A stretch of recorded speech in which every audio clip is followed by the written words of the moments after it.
calanka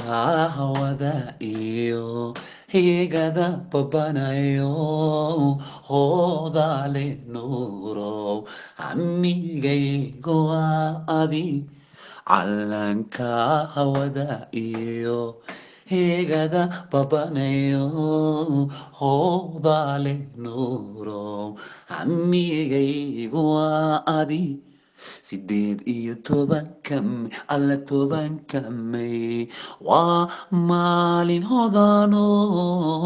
hawrara macaaniyo heesaha la qaado habbi loogu talagalay habbi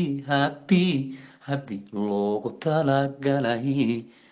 18 May